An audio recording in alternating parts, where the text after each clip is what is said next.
Bien, vamos a iniciar. Los amigos que nos están viendo en Facebook Live, quiero decirles que es la primera vez que uso la herramienta conectada con Zoom, y es factible que alguna de las manifestaciones o las expresiones lleguen un poco, digamos, tardío, un retail ahí, una pequeña tardanza de segundos. Pero, en fin, les damos gracias por estar con nosotros. Muchas gracias por estar aquí. Y bueno, ojalá que usted pueda compartir con sus amigos, con sus colegas, el tema que vamos a hablar, que es un tema bastante interesante en el contexto costarricense, y es la nueva cultura de cumplimiento según la ley 96-99 de responsabilidad penal de las personas jurídicas sobre cohechos domésticos, soborno transnacional y otros delitos. Es una ley que fue emitida en la Asamblea Legislativa costarricense el 10 de junio de este año 2019 y fue publicada en la Gaceta número 30, en el alcance número 130, a la Gaceta 108 del 11 de junio del 2019. Es una ley que ya está vigente, es una ley que está vigente y que tengo la impresión de que no está siendo tratada de momento con el interés que realmente se requiere.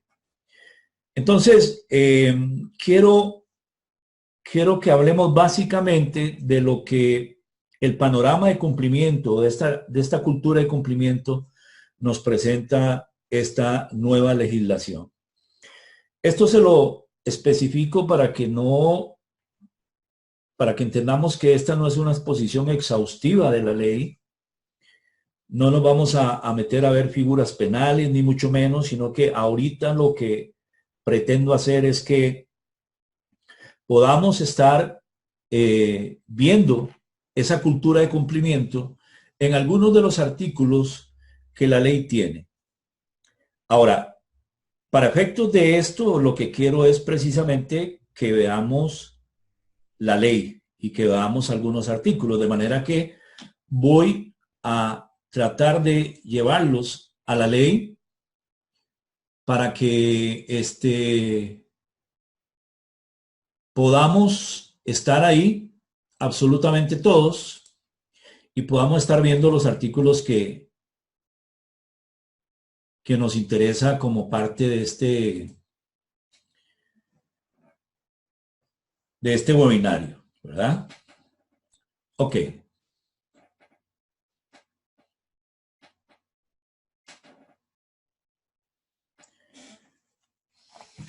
Permítame ver cómo va aquí el asunto. Bien. Usted puede estar viendo la ley ahí, ya la vamos a estar compartiendo en lo que al texto relacionado con el tema de cumplimiento nos interesa. Y quiero precisamente que vaya tomando nota usted y podamos estar interactuando al final del webinario. De lo contrario, usted va a poder enviarme las consultas al correo que al final les voy a dar. ¿Sí? Muy bien. Bien, deme unos segundos aquí nada más porque estoy aprendiendo a manejar esto. Estoy aprendiendo a manejar esto y entonces aquí es donde se me dificulta un poco. Bien, aquí está. El porqué de esta ley. Rápidamente quiero mencionarles el porqué de esta ley. Realmente sabemos que la globalización de los negocios del mundo en el cual desarrollamos los negocios hoy en día, la eliminación de las fronteras físicas, y el desarrollo y la evolución de los medios tecnológicos para proponer, para formalizar y para ejecutar negocios, hoy en día se ha profundizado muchísimo, se ha facilitado muchísimo, pero junto a esto ha venido el riesgo de que se cometan delitos relacionados con ese tipo de negocios, tanto a nivel institucional del sector privado como a nivel institucional del sector público. Y Costa Rica estaba un tanto atrasado en este tema.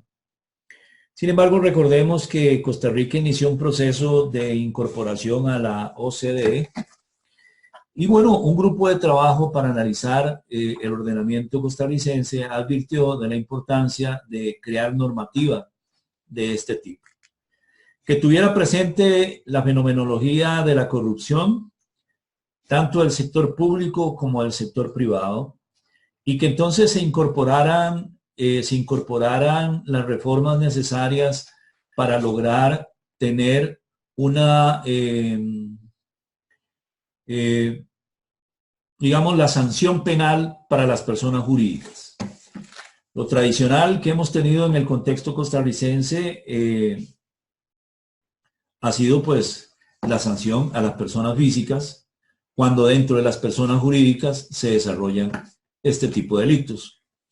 Sin embargo, lo que persigue estas reformas y esta legislación y esta corriente a nivel mundial realmente es sancionar a aquellas sociedades que sean negligentes en la creación de sistemas preventivos con respecto a delitos relacionados con la corrupción y la corrupción misma. Por eso el título de esta legislación habla sobre cohechos domésticos, soborno transnacional y otros delitos que tienen que ver con el tema, ¿verdad? Bien, entonces, queriendo hacer énfasis y economizarles un poco de tiempo sobre el tema de la nueva cultura de cumplimiento, quiero recordarles que cuando hablamos de una nueva cultura dentro de una empresa, estamos hablando de una nueva forma de ser y de hacer los negocios, una nueva forma de crear procedimientos internos para prevenir la realización de parte de los funcionarios de la administración, de la alta administración, de los asesores de estas empresas, la ejecución de delitos de corrupción y delitos relacionados con este tipo de figura. Entonces estamos hablando de una nueva cultura en el contexto costarricense y una nueva forma de hacer las cosas, una nueva forma de proceder, ¿verdad? Entonces, siguiendo de esa forma, nos vamos a ir a ubicar la primera norma que se refiere al tema. Y es el artículo 2 de la ley en mención.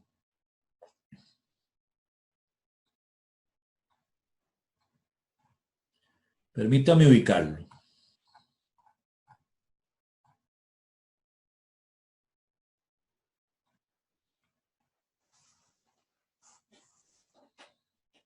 Tenemos un problema de imagen aquí. Vamos a corregirlo.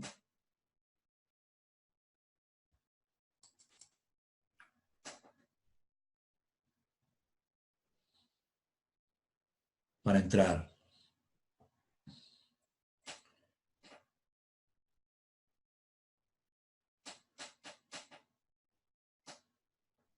Bien. Vamos a ver si ya lo logramos. Bien.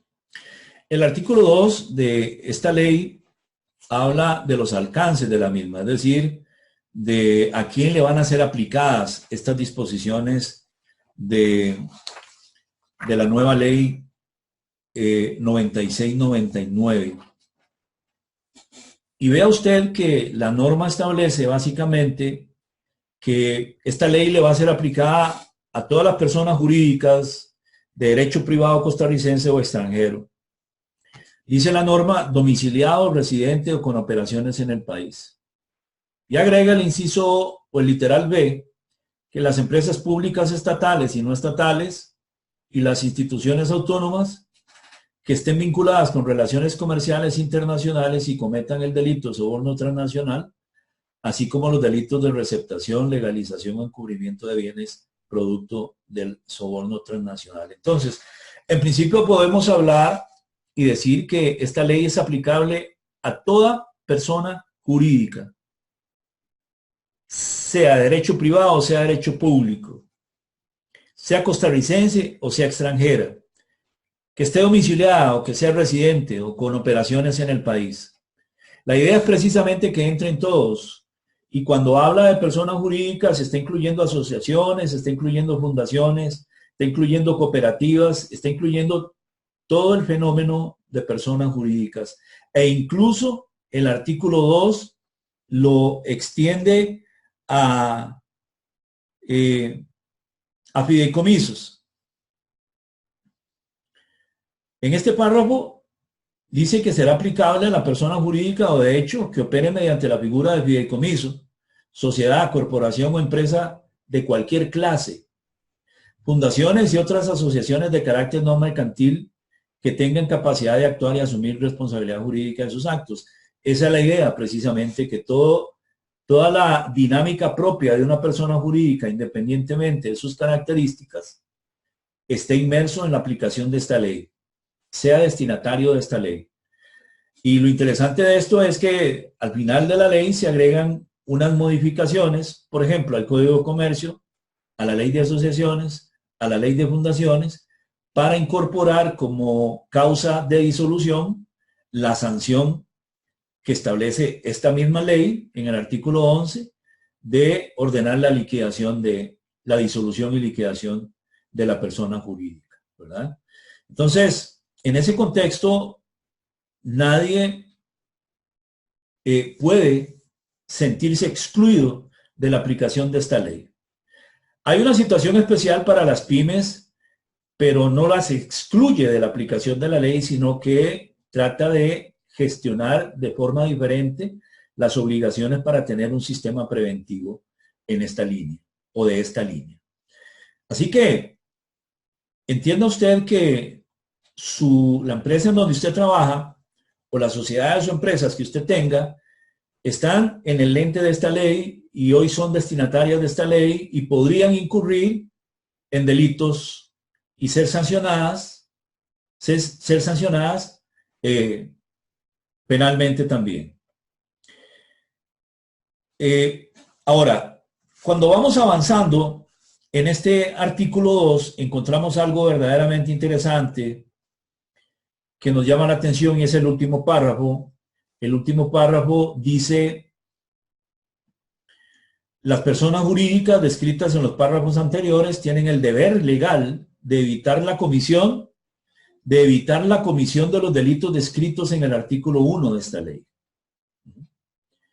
En caso de no hacerlo, serán responsables penalmente según lo establecido en el artículo 18 de la ley número 4573, Código Penal del 4 de mayo de 1970. Entonces, ¿qué es lo que tenemos que resaltar aquí? Aquí lo que tenemos que resaltar es precisamente la obligación, el deber legal, dice la disposición, ¿verdad? Dice que tienen el deber legal de evitar la comisión de los delitos descritos en el artículo 1 de esta ley, que son los relacionados con el cohecho, con la corrupción, etcétera, etcétera. Entonces, entendámoslo y visualicémoslo bien, porque ya el párrafo establece la importancia de que su empresa haga un diagnóstico a nivel interno y pueda determinar como consecuencia de ese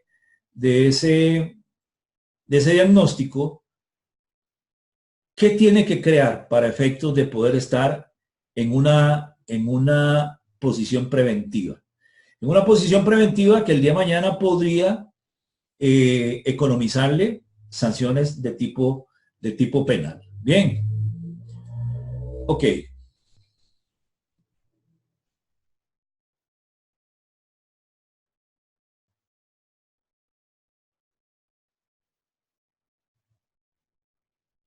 Bien. Ok. Ahora, seguimos en el avance de la ley y entonces entramos a un tema más específico. Vamos al artículo 6, el artículo 6 de la ley, en donde el artículo establece una especie de apoyo, una especie de, precisamente de, a ver cómo decirle, de interés del Estado en el tema de la creación de un modelo interno en las empresas para prevenir la realización de este tipo de delitos. Dice el artículo 6, se titula Promoción de la adopción de un modelo de organización, prevención de delitos, gestión y control, ¿verdad? Y control, ¿ok? Bien. En esa línea tenemos que tener claro a quién le corresponde esa promoción.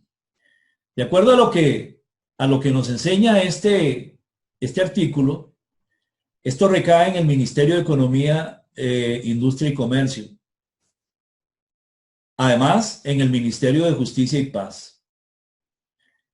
Ambos ministerios van a coordinar con las instituciones públicas que correspondan, según las competencias de cada uno, para promover la instauración de modelos de organización de prevención de delitos, de gestión y control previstos en los artículos 8 y 10 que ahora vamos a ver de esta ley.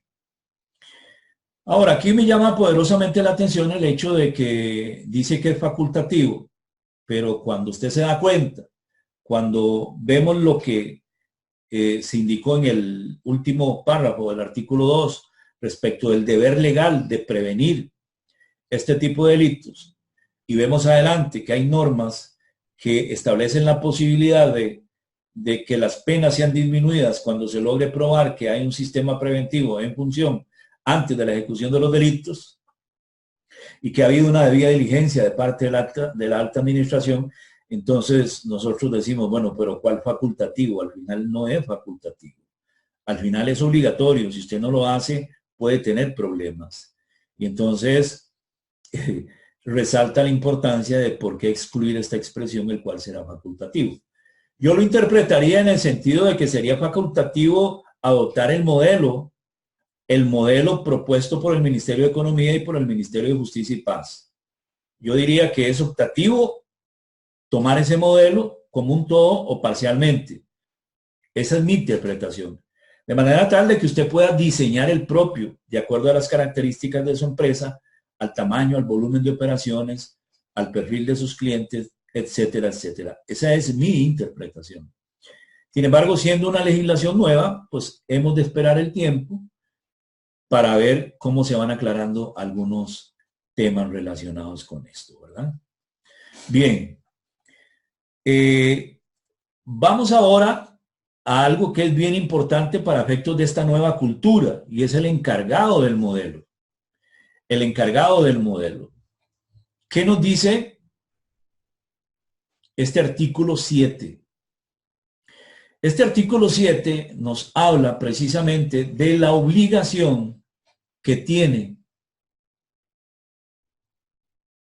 toda persona jurídica, vea que dice toda persona jurídica, toda persona jurídica que adopte el modelo facultativo de organización, prevención, gestión y control, deberá tener un encargado de supervisar el funcionamiento y el cumplimiento de dicho modelo. Es algo así como, aunque no lo bautiza la ley, un oficial de cumplimiento, pero especializado en este tema. Un funcionario que va a ser el encargado de velar, supervisar el funcionamiento y el cumplimiento del modelo preventivo, ¿verdad? Hoy tenemos esta figura, bueno, no esta figura, sino un reflejo, por decirlo de alguna forma, o una figura análoga en el tema de prevención de lavado de activos y financiamiento del terrorismo.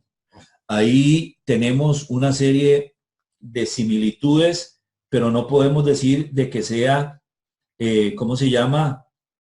De que sea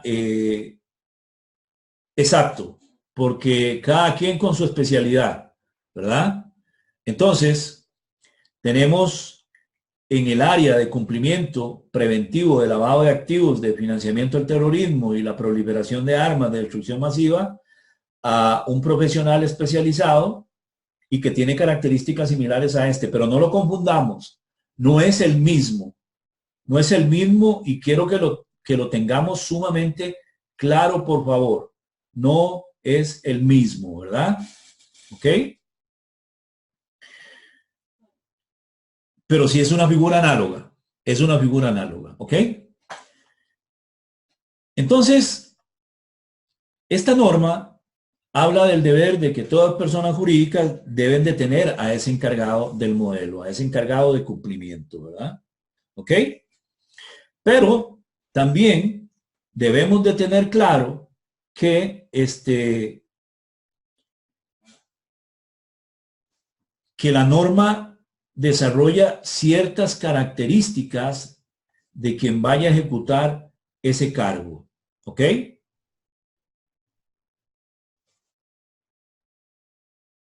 Por ejemplo,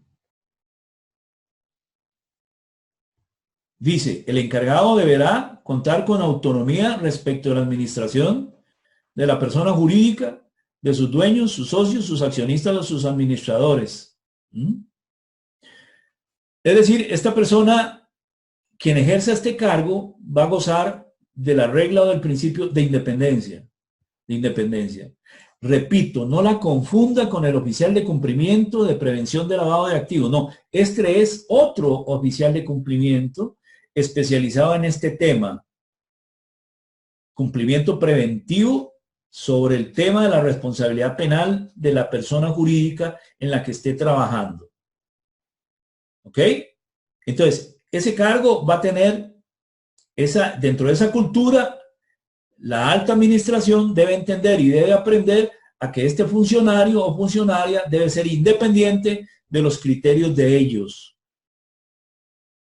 Pero luego viene algo que para mí es un tanto contradictorio porque me parece que no son actividades exactamente iguales, pero en fin, la ley lo permite y creo que lo está permitiendo por un tema de economía, por un tema económico, y es que dice que podrá ejercer labores de contraloría o auditoría interna. Entonces parece decirnos que podemos sacar de auditoría interna a un funcionario que se dedique a eso, ¿verdad?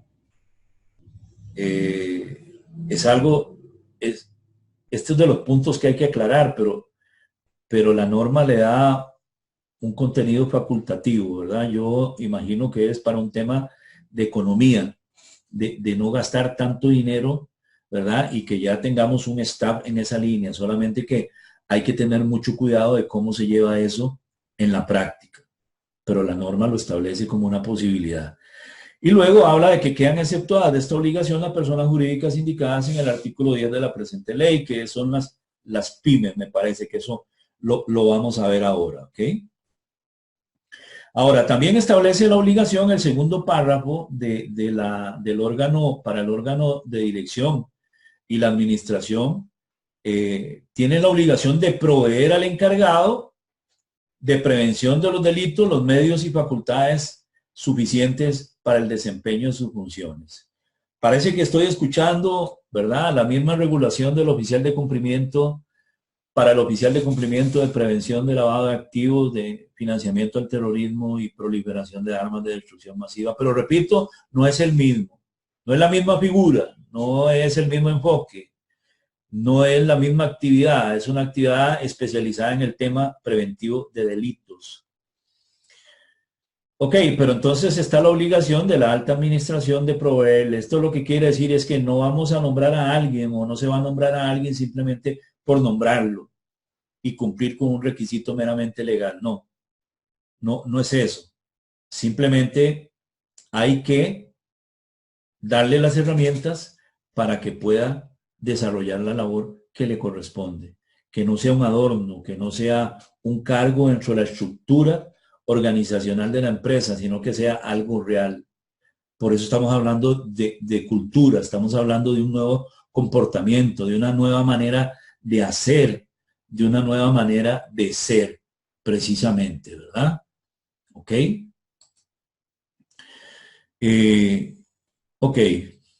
Ahora, el resto del párrafo habla de que este encargado, junto con la administración de la persona jurídica, deberá establecer un programa dirigido a la aplicación efectiva del modelo de organización, prevención de delitos, gestión y control, así como un sistema de supervisión eficiente, a fin de detectar sus fallas para modificarlo oportunamente de acuerdo con el cambio de las circunstancias de la persona jurídica. Entonces aquí tiene un trabajo en equipo, pero un objetivo específico para que las cosas funcionen. Y más adelante, pues, la normativa nos habla de algunos requisitos que mencionaremos. No vamos a entrar en cada uno de ellos porque si no nos vamos en mucho tiempo. Luego vamos a ir hablando o vamos a seguir hablando de este tema porque recién empieza en Costa Rica y creo que es importante para todas las empresas.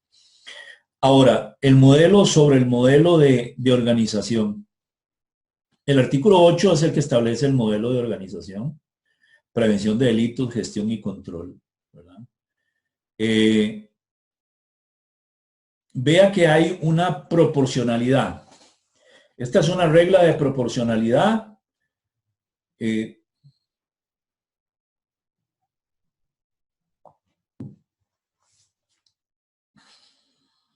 precisamente nos ayuda a entender que cada empresa va a tener su modelo de acuerdo a sus características, a su tamaño y a su negocio. Vea lo que desarrolla el primer párrafo del artículo 8.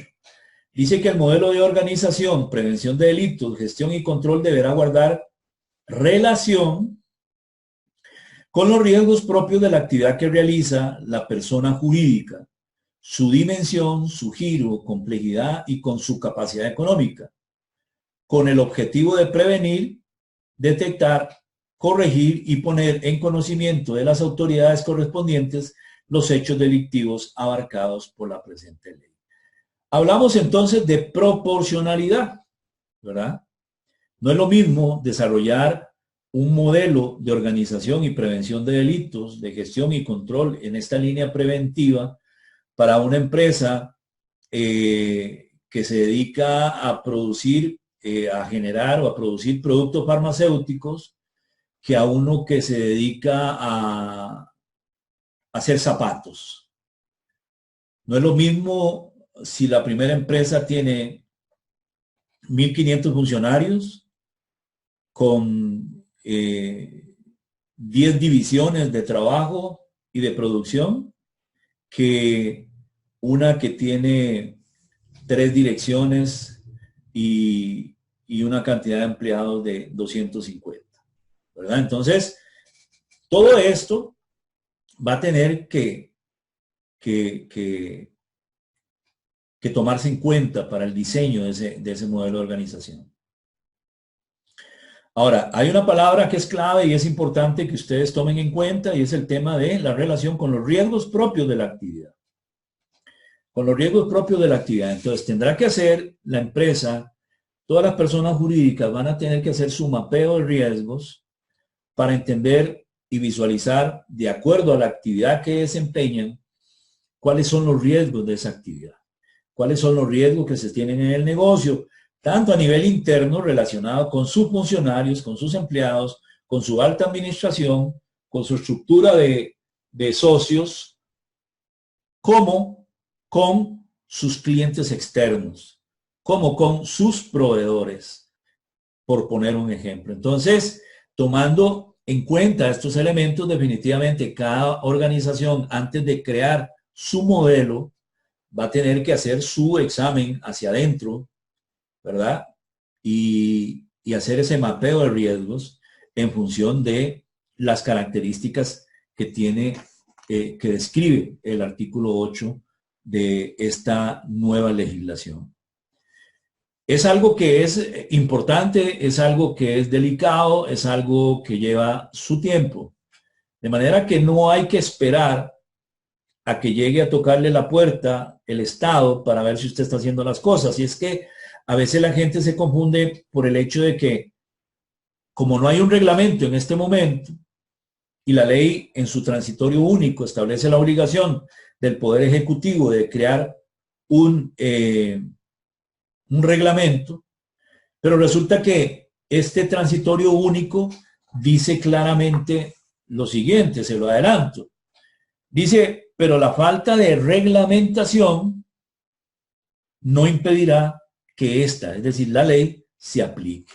Entonces es una ley que ya entró a regir, es una ley que ya está aplicada y es una ley que le obliga a usted a crear un modelo de organización preventivo de los delitos. Entonces, entre más rápido, mejor, ¿verdad?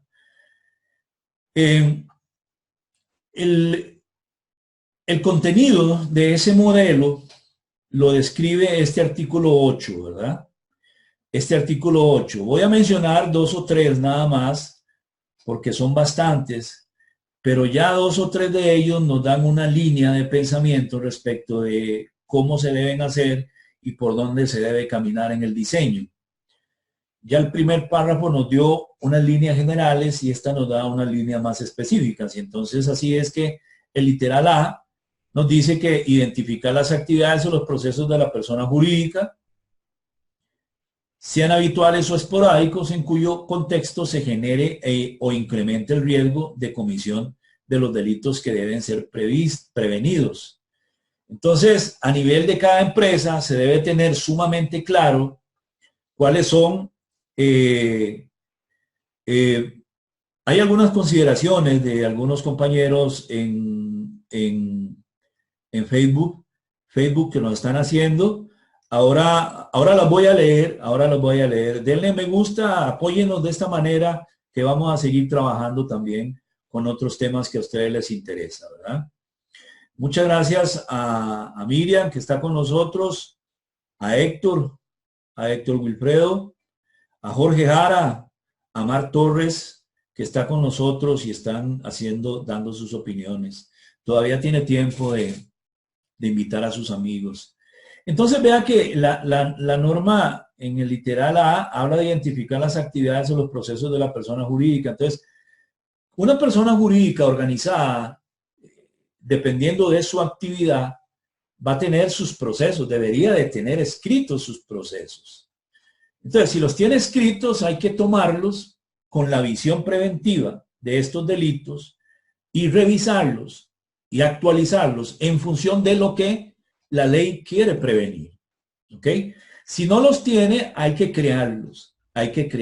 Y eso va a depender mucho su complejidad del tipo de actividad que la empresa, a la que la empresa se dedique. ¿Ok?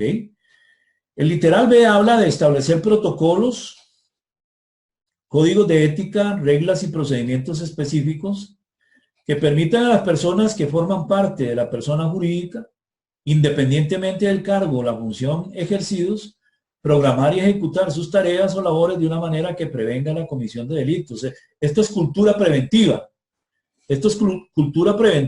Cultura de cumplimiento. Entonces, aquí lo que el literal nos dice es que absolutamente todos van a tener la obligación, independientemente de su rango, y van a tener que asimilar esa cultura para resetearse un poco respecto a la forma en que han venido haciendo las cosas, para agregar el elemento preventivo que interesa a todos.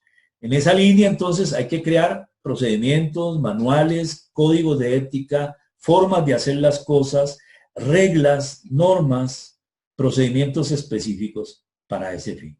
Muy bien.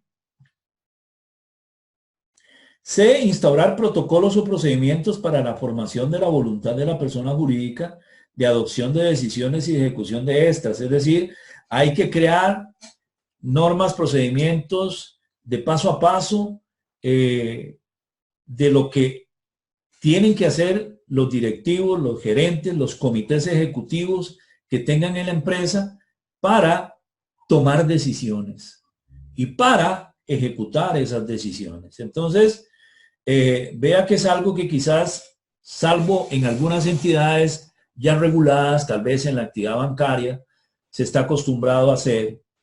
Tal vez algunos que tengan alguna de las versiones de ISO estén acostumbrados a hacer, pero no todos están acostumbrados a esta cultura. De manera que hay que diseñar, hay que escribir, hay que crear y hay que implementar, ¿verdad? Entonces vaya viendo usted el panorama que plantea esta norma, que nos dibuja una cultura de cumplimiento verdaderamente relevante en el contexto comercial, ¿verdad? Fijar procedimientos en el área de administración y auditoría de los recursos financieros que permitan a la persona jurídica prevenir su utilización en la comisión de delitos, ¿verdad? Es lo mismo, solamente que en un área específica, que es la administración de recursos financieros y en la auditoría, ¿verdad? De esos recursos financieros. Si usted sigue viendo el contenido de cada uno de estos literales, va a ver que hay temas de crear reglas y procedimientos, si se repite esta frase, ¿verdad? Determinar la extensión de la aplicación del código de ética o conducta, de las políticas y los procedimientos de prevención a terceros, a socios de negocios, tales como proveedores, distribuidores, prestadores de servicios, etcétera. Entonces, esto lo que quiere decir es que la cultura tiene que extenderse a todos, a nivel interno y a nivel externo, a todos aquellos que tengan una relación obrero-patronal con la empresa, pero también la que tenga una relación de servicio con la empresa. Entonces, va a haber que formar a esos proveedores también, va a haber que nutrirlos de las normas y procedimientos que la empresa vaya a crear en este nivel de cumplimiento, ¿verdad? Ejecutar un programa de capacitación periódico sobre el modelo a directores, administradores, empleados y terceros o socios de negocios, lo que estoy diciendo, ¿verdad? Programar un análisis periódico de riesgos y de verificación del modelo y de su eventual modificación. Las cosas cambian, el mundo cambia, la gente cambia, los modelos de negocios cambian, de manera que cada vez que hay cambio puede ser que cambie también el nivel de riesgo. El nivel de riesgo de la actividad de la empresa, entonces hay que estar haciendo un análisis periódico. La ley no dice cada cuánto, posiblemente lo vaya a decir el reglamento, pero repito, esto es algo que está vigente. Esto es algo que ya empezó a regir. Entonces no hay que esperar al reglamento para empezar a crear, a diseñar, a implementar y a que el reloj empiece a caminar para efectos de dentro de 6 meses o un año realizar una revisión de los riesgos. Acordar un sistema un sistema disciplinario que sancione adecuadamente el incumplimiento de las medidas que prescriba el modelo, de acuerdo con la forma de administración de la respectiva persona jurídica. Entonces, dependiendo de las características de la persona jurídica, así ha de crear un sistema preventivo interno, sistema disciplinario interno, que obviamente ha de tomar en cuenta los principios y las reglas propias del derecho laboral y del derecho disciplinario. Este es un tema que habrá que informar y formar a los empleados en ese sentido y a todo aquel que el modelo vaya a tomar en cuenta para efectos disciplinarios. Cuando hablo de efectos disciplinarios, estoy hablando de las posibilidades de suspender a un empleado, de despedir a un empleado, de rescindir un contrato con un proveedor o de suspender por determinado tiempo el servicio de ese proveedor bajo determinadas circunstancias previamente establecidas ahí en este sistema disciplinario que va dentro del modelo preventivo, ¿verdad? Entonces, tengamos claro que es un sistema disciplinario que se crea para aplicarlo. Repito, para aplicarlo. no para que esté de adorno, sino para aplicarlo. Ok. Realizar una auditoría externa, dice el literal K, conforme a lo establecido en el reglamento de la presente ley, repito que aún no existe, o cuando las autoridades del Ministerio de Hacienda lo requieran.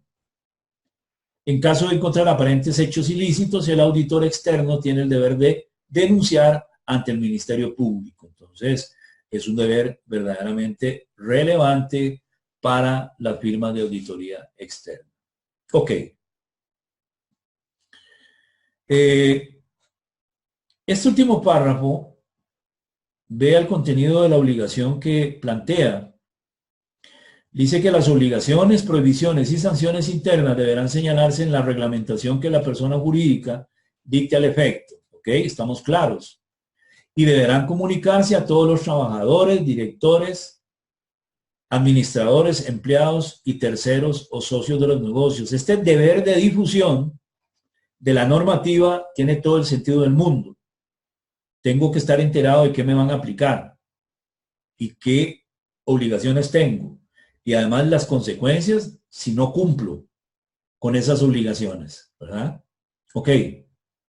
Pero además, el artículo cierra diciendo, esta normativa deberá ser incorporada expresamente en los respectivos contratos de trabajo y de prestación de servicios de todos los trabajadores, directores, administradores, empleados y proveedores de la persona jurídica, incluidos los máximos ejecutivos de esta. Entonces, toda esta normativa, todo este complejo normativo interno va a establecer precisamente una vinculación legal a través de la incorporación a las relaciones contractuales. Entonces, cada vez que entra un nuevo empleado, y habrá que hacer lo mismo con los empleados que están en este momento, entonces se modificará el contrato en los que ya están trabajando, se agregarán nuevas disposiciones contractuales para los que van a entrar, en donde todo esto se convierte parte de la relación laboral.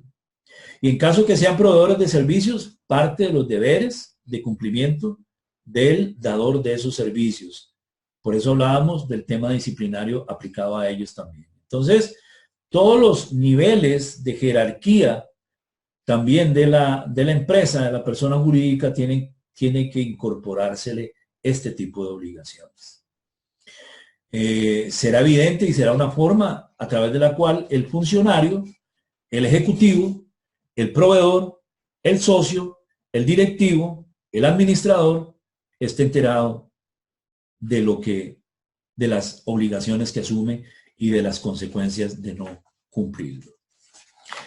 Ahora al final vamos a estar leyendo algunas de las manifestaciones de los compañeros que nos están viendo por Facebook Live. Ok.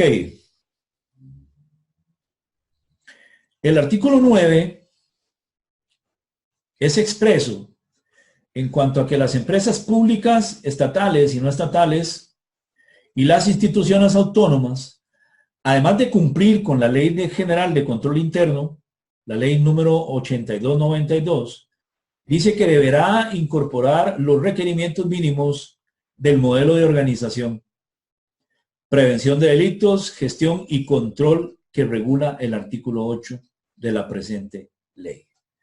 Entonces, aquí ya no solo el sector privado, no pensemos el sector público, y tendrán que tener este sistema preventivo también, de manera que esa cultura preventiva, esa cultura de cumplimiento, hay que incorporarla. Y usted me dirá, bueno, pero si ya tenemos la cultura por el lado de la Contraloría General de la República, sí, está bien, pero este tema es específico, es una ley especial sobre una materia especial que a los organismos internacionales les ha interesado. Y estoy seguro de que la Contraloría General de la República en su momento también velará porque se esté cumpliendo con esto. Y por qué no, quizás hasta la Procuraduría General de la República en las diversas divisiones de procuradurías va a estar interesado en revisar de que esto no solamente se esté creando, sino que se esté implementando para efectos de llevarlo a la realidad. ¿Ok? Ahora, el artículo 10 establece una especie de régimen de excepción para las pymes, ¿verdad? Establece la posibilidad de, primero, establece la obligación para ellas de cumplir con esta cultura, con esta nueva cultura, y tener igual un modelo preventivo de estos delitos, ¿ok? Pero al tratarse de pymes, entonces van a poder atenuar o disminuir o comprimir el contenido de ese modelo preventivo que hay que crear. Es un tanto más pequeño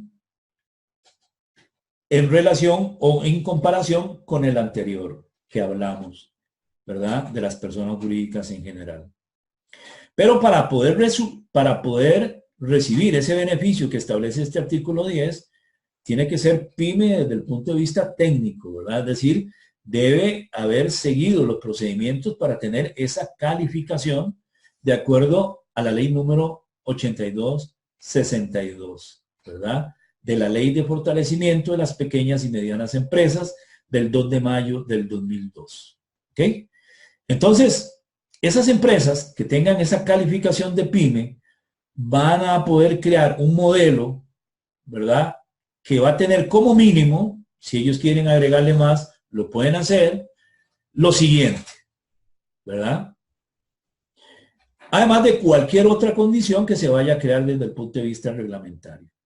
No lo voy a leer porque estos son repeticiones de lo que se dijo en las disposiciones anteriores que vimos para las personas jurídicas en general. Repito, esta es una ley de excepción, perdón, una norma de excepción para entidades que tienen características particulares, por eso son pymes y calificadas como tales de acuerdo al régimen de estas empresas.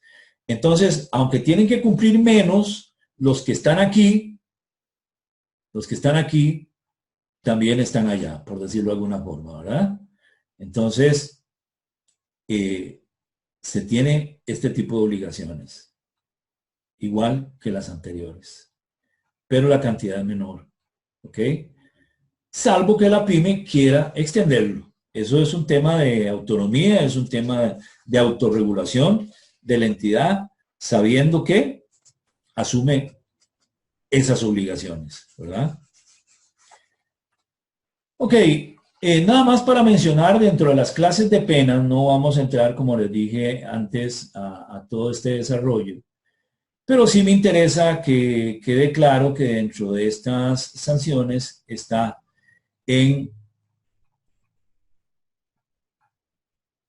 déjeme ver que ya se me perdió. En el inciso F, en el literal F, está la disolución de la persona jurídica. Y establece una serie de condiciones para que esto se realice y un proceso y un procedimiento para esto, ¿verdad? Pero se puede llegar incluso hasta la disolución de las personas jurídicas. Por eso, repito, se reformó el artículo, un artículo del Código de Comercio que habla de las causas de extinción. También un artículo de la ley de asociaciones y me parece que de la ley de fundaciones también. Entonces, es importante. Ya para ir terminando, quiero mencionarles la importancia de lo que dije antes respecto de ese modelo que hay que crear y que hay que llevar a la realidad. En algún momento, como lo dije, nos planteó el panorama como una opción, como si usted quiere, está bien, si no, pues no. Lo que pasa es que ya de lo que hemos venido viendo, hay obligaciones de probar que yo he tratado de evitar la comisión de delitos en mi empresa. Entonces, en función de eso, podría ser que existan atenuantes de responsabilidad. Este artículo 12 establece circunstancias atenuantes de responsabilidad y, por ejemplo, dice que el juez podrá rebajar hasta un 40% de la pena a imponer en los delitos referidos en el artículo 1 de la ley a la persona jurídica cuando concurran una o más de las siguientes circunstancias atenuantes de la responsabilidad penal de las personas jurídicas. ¿Como cuáles? El haber denunciado por parte de sus propietarios, directivos, integrantes de órganos de administración, representantes, apoderados o encargados de supervisión, la posible infracción ante las autoridades competentes, antes de conocer que el procedimiento judicial se dirige contra ella. Es decir, esta es una condición de temporalidad para demostrar buena fe, para demostrar cultura de cumplimiento. Y entonces, en esos casos de que se haya denunciado, pues existe la posibilidad de usar este atenuante. B. Colaborar por parte de sus propietarios, directivos, integrantes de órganos de administración, representantes, apoderados o encargados de supervisión con la investigación del hecho. Colaboración con la investigación del hecho, aportando en cualquier momento del proceso pruebas nuevas o decisivas para esclarecer las responsabilidades penales derivadas de los hechos investigados. Colaboración a nivel interno puede ayudar a la empresa como atenuante para la sanción. Adoptar, literal C, antes del comienzo del juicio oral, oiga bien, antes del comienzo del juicio oral, medidas eficaces para prevenir y descubrir los delitos que en el futuro pudieran cometerse con los medios o bajo la cobertura de la persona jurídica. Entonces, algo como lo siguiente, se aprendió la lección, entonces voy a prevenir para luego no volver a lamentar. Entonces voy a enseñarle al juez que en consecuencia de las experiencias vividas hemos creado medidas eficaces para prevenir a futuro la realización de delitos como estos que ahora se están investigando. Eso es una circunstancia atenuante. Bueno, y no voy a seguir, ¿verdad?, con cada una de ellas, pero vea que aquí se habla básicamente de la importancia de tener una cultura preventiva y poder demostrar que se tiene, que se aplica, que hay un modelo de organización, que antes de la comisión del delito hay un modelo de organización preventivo que está aplicándose, ¿verdad? Entonces, simplemente que existe la cultura escrita y práctica. Pero bueno, el hecho de que exista la cultura y que exista la normativa interna y todos los medios de prevención no quiere decir que la gente no cometa los delitos. Puede ser. En muchos casos, la experiencia enseña que por ahí empieza el problema y es con la estructura de escogencia o de contratación de personal. Por eso de aquí en adelante el tema de contratación de personal y las áreas de recursos humanos deben de estar muy presentes con el coordinador de cumplimiento para efectos de escalar procesos adecuados para este fin, ¿verdad? Vea que este numeral dice que se verificará que el funcionamiento y el cumplimiento del modelo de prevención de delitos implantados ha sido confiado a un órgano de la persona jurídica con poderes autónomos de iniciativa, con independencia y de control o que tenga encomendada legalmente la función de supervisar la eficacia de los controles internos de la persona jurídica. Es decir, que se le haya dado a alguien verdaderamente y que se haya usado. Vea lo que menciona se comprobará que los autores individuales han cometido el delito eludiendo fraudulentamente los modelos de organización y de prevención de delitos. Repito, el modelo puede ser bueno, puede ser eficaz, pero alguien que lo conoce podría actuar fraudulentamente y entonces cometer los delitos. Por eso, esta disposición. Se acreditará que no se ha producido una omisión o un ejercicio insuficiente en sus funciones de supervisión, vigilancia y control por parte del órgano al que se refiere el subinciso I del inciso D de este apartado. Entonces, realmente lo que quiero decir es que el asunto es en serio. la ley ya está vigente. La cultura ya tiene que empezar. Ya es necesario que las entidades empiecen a formarse, a capacitarse, a asesorarse, a hacer sus evaluaciones internas, sacar conclusiones e indicar qué es lo que tiene que hacer. Perdón, concluir qué es lo que tiene que hacer y empezar a hacerlo. La ley da el contenido adecuado para empezar, Y no se atenga a que no hay reglamento, no se atenga a que no hay reglamento, ¿verdad? Porque eso no funciona de acuerdo al transitorio único de la ley.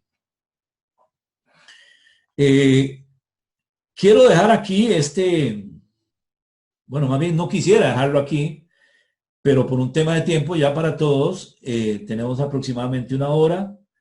Si hay alguna pregunta, con mucho gusto voy a leer algunas de las manifestaciones de los que están asistiendo en este momento a este Facebook Live, lo cual les agradecemos muchísimo.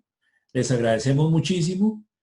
Queremos comentarles que estamos desarrollando ya nuestra área de compliance virtual, es decir, una zona de cumplimiento en donde vamos a tener este tipo de herramientas, formación, asesoría en este tema. A ver, saludo a don Ever Navarro, que nos honra con su visita en este Facebook Live. Vamos a ver aquí lo que nos dicen. Miriam Flores, buenos saludos, don William, licenciado William Chinchilla Sánchez. Un abrazo a Miriam, gusto. Hace tiempo que nos conocemos por Facebook Live, ¿verdad? O nos conocemos por las formas virtuales. Y ella es una oficial de cumplimiento, me parece que de una cooperativa allá en El Salvador, y es una persona con mucha pasión por el tema de cumplimiento en esa área. Y creo que en general, ¿verdad? Miriam. Héctor Wilfrido, muy bien, gusto saludarle. Jorge Jara también está con nosotros. Jorge Jara es un experto en el tema de prevención de lavado de activos. Un abrazo, don Jorge. Mar Torres nos dice, gracias por compartir estas explicaciones de los alcances de esta ley para servirle, Mar. Don Héctor Wilfredo dice, me parece que es similar a la persona designada que cumple las mismas funciones del oficial de cumplimiento, o al menos en El Salvador el oficial de cumplimiento es para las instituciones financieras, el designado de cumplimiento es para las grandes y medianos de contribuyentes, pero en la realidad cumple con todas las funciones del oficial de cumplimiento. El problema en El Salvador es que la cultura de cumplimiento cuesta, es difícil, porque en mi caso elaboré todo el programa de cumplimiento o sistema integral de prevención y al echarlo a andar tuve que reportar una transacción a la UIF. Meses después el gerente financiero me despidió. 6 meses después lo despidieron a él.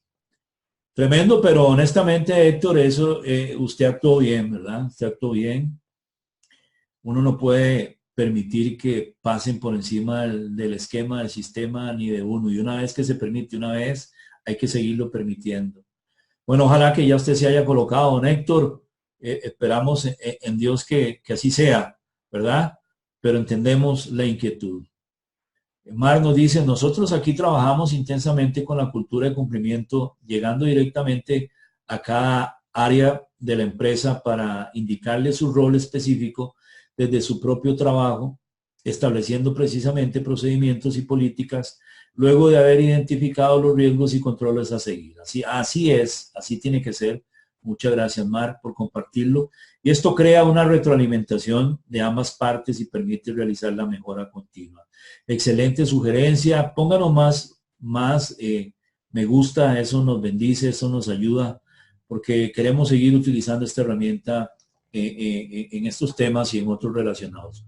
Mar Torres nos dice capacitaciones presenciales y reforzamientos teóricos por capacitación online. Sí, es cierto. Somos partidarios nosotros de las capacitaciones virtuales, de las capacitaciones en línea, por eso estamos haciendo esto hoy y lo hemos hecho en el pasado y lo seguiremos haciendo, pero todavía no existe esta cultura tan bien en nuestros países, entonces Estamos en este momento nivelando, equilibrando las opciones desde el punto de vista de oferta de capacitación y estamos haciendo presenciales en un aula que hemos diseñado en nuestras oficinas para recibir la gente que quiera capacitación presencial también, o bien nos remitimos a sus oficinas, a sus instalaciones, sea en el país o fuera del país.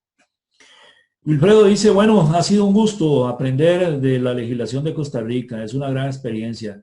Gracias por este webinario, con mucho gusto, don Héctor, un abrazo y que le vaya muy bien.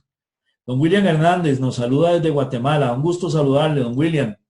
Un placer que esté con nosotros, es una tremenda bendición que usted esté con nosotros hoy, ¿verdad? Bien, vamos a, deme un segundo, vamos a abrir algunas preguntas si ustedes las tienen con demasiado gusto. Muchas gracias, Marc Torres, muy amable por estar con nosotros. Ok.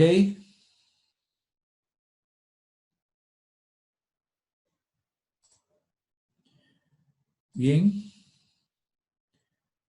Bien, si no hay más preguntas, recuerden que va a quedar luego la grabación dentro de unos minutos de este Facebook Live y ustedes van a poder accesarlo. Así que les agradecemos muchísimo el que hayan estado con nosotros. Que Dios les bendiga muchísimo y pues vamos a seguir en contacto si Dios lo permite. Hasta pronto. Se me olvidaba, mi correo electrónico o por medio de Facebook me pueden localizar, pero si no también puede hablar conmigo o enviarme cualquier consulta a través de williamchinchillasanchez@gmail.com o oficialesdecumplimiento@gmail.com o también wachinchilla@abogados.or.cr. Que Dios les bendiga, que les vaya muy bien. Hasta pronto.